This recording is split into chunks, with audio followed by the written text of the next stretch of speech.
정계 시청자 여러분 안녕하십니까. 시사포커스TV의 안영화 교수입니다. 청년이 묻고 대권 후보 답하다의 하태경 후보님 편으로 구성을 했습니다. 과연 무엇이 궁금하고 그들이 바람은 무엇인지 한 분 한 분 만나서 우리 인터뷰를 해보겠습니다.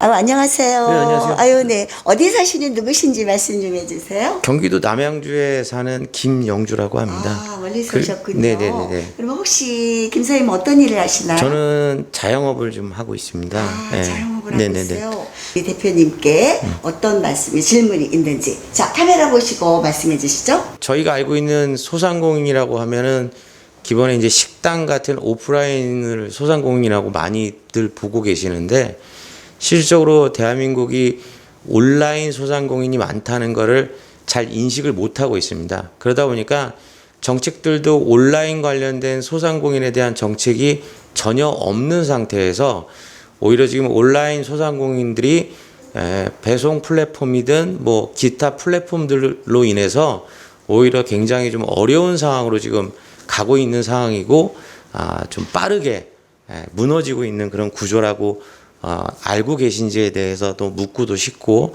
그거에 대해서 어떤 좀 공약이라든가 이런 것들을 만드실 계획이 있는지도 그런 걸 좀 묻고 싶고요. 대부분 알고 계시는 게 소상공인은 오프라인 소상공인만 보셨는데 지금 시장의 트렌드상 온라인 소상공인들을 굉장히 많은 소상공인이 있다는 거를 아무도 어떤 대선 후보도 얘기하지는 않으시더라고요. 그래서 이 온라인 소상공인에 대한 어떤 정책이라든가 방향이 없다면 그 대기업 못지않게 요즘 플랫폼 회사들이 커지고 있기 때문에 온라인 소상공인들이 자리 잡을 수 있는 공간이 없어지지 않을까 그런 부분에 대한 말씀을 좀 질의를 좀 하고 싶은 거죠. 예, 아주 좋은 질문인데요. 지금 질문자가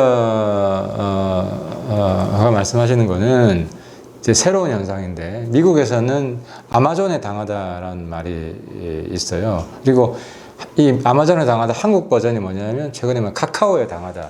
이게 딴 게 아니라 문어발 온라인 업자를 말하는 건데요.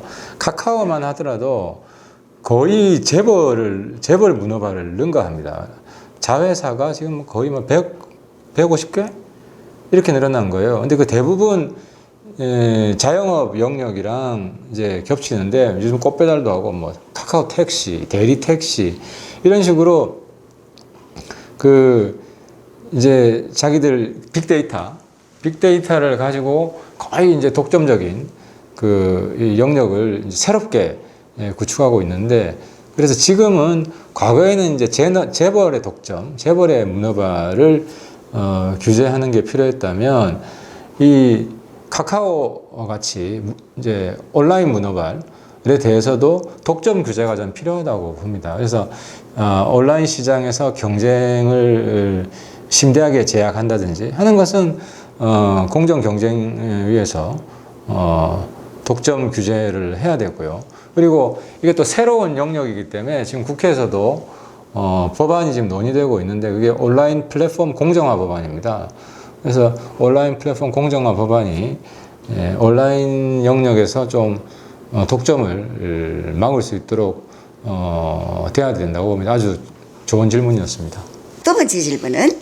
그리고 뭐 이거 두 번째 질문이라고 하면 연결된 질문인데 저희도 이제 그 오프라인을 운영하다 보니까 당연히 최저임금이 또 올라간다고 하고 인건비에 대한 부담 때문에 저희가 어쩔 수 없이 셀프 계산을 하는 방식, 셀프 주문하는 방식을 뭐 한 8만 원 정도면 저희가 도입을 하다 보니까 일자리를 어쩔 수 없이 가깝게 지내는 분들한테 퇴사를 요청할 수밖에 없는 그런 상황이 저뿐만 아니라 많은 분들이 발생할 거예요. 그래서 그런 것들에 대한 어떤 규제를 통해서 아니면 그런 것을 도입하지 않고 운영하는데 어떤 소상공인이 지원을 한다면 저희가 양질의 일자리라는 거는 좋은 일자리만이 양질이 아니고 개인적으로는 누구나 못 배울 수도 있잖아요.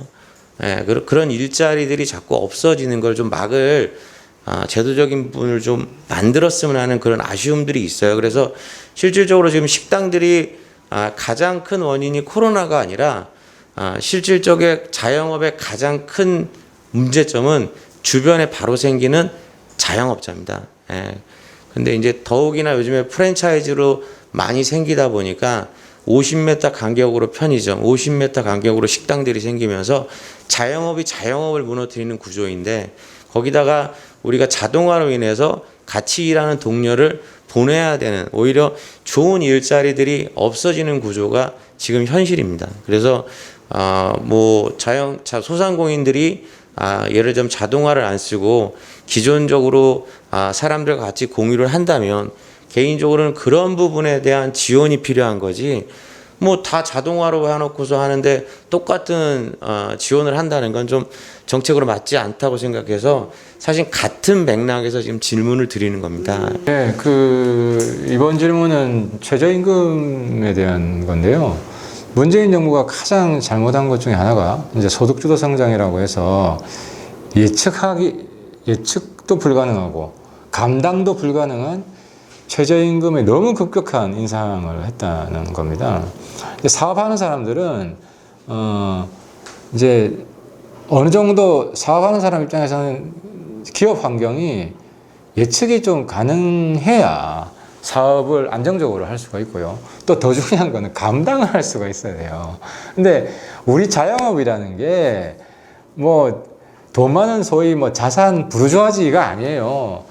그 대기업이나 이런 데 정규직에서 나온 분들, 정규직이 될 수 없는 분들이 마지못해서 하는 게 사실 자영업이고, 그래서 이게 굉장히 약자거든요.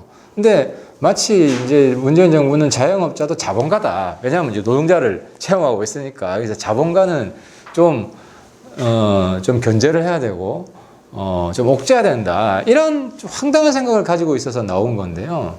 그래서 최저임금 정책은 이제 두 가지가 충족이 돼야 돼요. 감당 가능해야 되고 예측 가능해야 된다. 그래서 저는 제가 대통령이 되면 최저임금은 이제 다른 외국 사례가 이런 게 많은데 GDP 성장률과 물가 성장률을 딱 반영해서 정해질 수 있도록.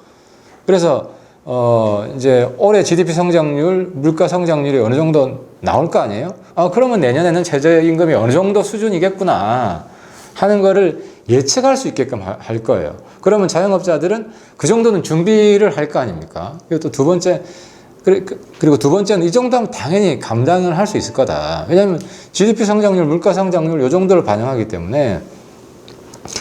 그리고 그래서 이제 자동화가 대한민국이 다른 나라에 비해서 제일 높아요. 물론 장기적으로는 자동화로 가야 되지만 대량 실업을 초래하는 이런 식으로 급격한 자동화가 되면 사회 갈등이 엄청나게 커져요. 복지 비용이 늘어나고 또 그 과정 속에서 이제 직장을 잃지 않으려는 사람과의 그런 사회적 싸움, 이걸 이제 감당하는 사회적 비용, 정치적 비용이 늘어나기 때문에 우리 사회가 굉장히 불안정하고 불건강한 요소거든요. 그래서 이런 자동화도 좀 점진적으로 가는 것이 사회의 통합이나 안정성을 위해서 좋은데, 그래서 아무튼 최저임금 제도는 예측 가능한 최저임금 제도로 저는 반드시 바꾸겠다 하는 약속을 드립니다. 너무 수고 많으셨습니다. 고맙습니다. 감사합니다. 예. 바쁘신 가운데 이렇게 인터뷰에 응해주셔서 정말 고맙습니다. 아닙니다. 이런 기회를 주셔서 너무 감사합니다. 시청자분들이나 질문자들이 아주 명쾌한 대답이 돼서 아마 속 시원할 것 같습니다. MZ세대 청년이 묻고 대권 후보 답하다. 오늘은 하태경 후보님 편으로 보여드렸습니다. 지금까지 시사포커스 TV의 안영화 교수였습니다. 감사합니다. 네, 고맙습니다.